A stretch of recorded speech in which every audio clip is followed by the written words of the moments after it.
Hello and welcome to another 7 stories in 7 minutes. And if you're new, thank you for joining me, and if you're a regular, so grateful, thank you for finding me. Let's start tonight with one of my favourite subjects to my regulars, you'll know, antimicrobial resistance. So of course, don't forget we've got Dame Sally Davis.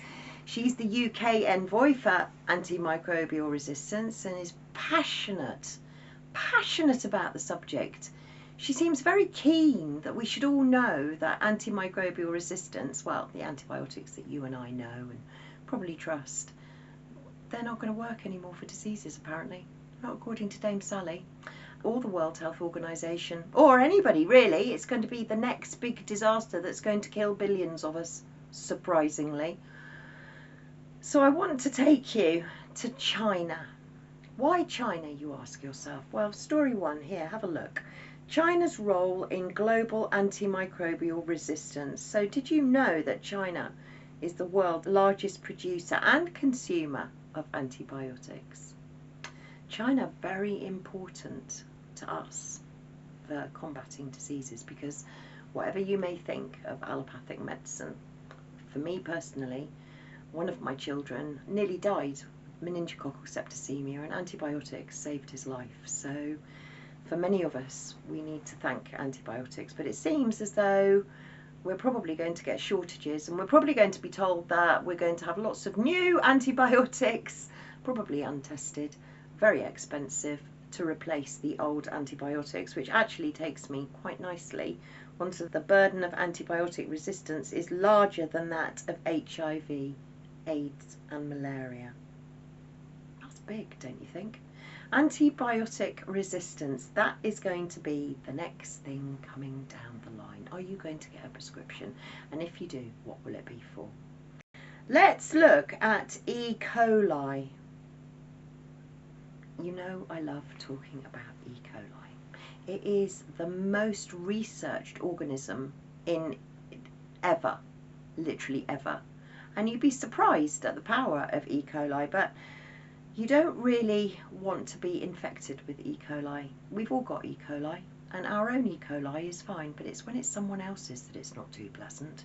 And here's the BBC talking about don't swim in our beautiful river, E. coli warning. And this was a couple of months ago, admittedly, but this is Bedfordshire, and this is where E. coli has been detected. And to be honest with you, I am merely pointing this out as an example because there are many, many areas and rivers that are polluted with E. coli, which brings me nicely on to the next story, which is drinking water. According to Sky News, could the UK run out of drinking water? Experts say fast changes are needed. So are we going to be running out of drinking water? Well, where I am in Cornwall, it's very, very wet, and we have reservoirs that are full, and I'll show you in a minute. But clearly you can see in this picture from Sky News, they're talking about the Rutland Reservoir, and it looks a bit empty. And I must say that in the east of the UK, they get less rain, which is why we in the southwest and Wales, who are very, very water wealthy, if you like, we end up having our water transported to water poor areas of the country. Having said that, we're using an awful lot of water to mine lithium, just saying, and with our energy centres, just saying. So let's just have a look at Southwest Water's current reservoir levels, because I'm down here in Cornwall, and as you can see, it's pretty good. We're up at 90%, so yes, we're fine for water. So maybe that's a bit more fear-mongering. What do you think? Let's stay with E. coli just for a minute, because look at this BBC story. The bacteria turning waste plastic into painkillers. Really? Let's read a little further. It says a common bacterium has been genetically engineered to eat a plastic-derived molecule and then digest it to produce paracetamol. Really? Yes, really.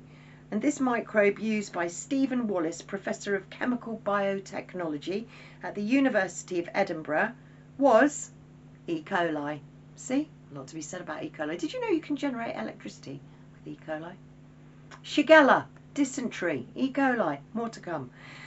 But wait for it, story 6.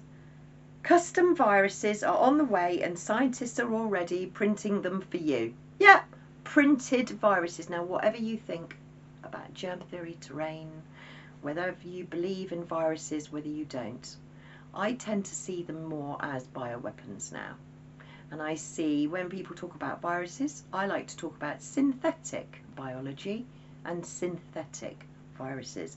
And here you can see in Popular Mechanics that researchers have found a way to make synthetic viruses that can kill bacteria. Oh, maybe that is going to be in place of antimicrobial resistance when we've run out of antibiotics. What do you think?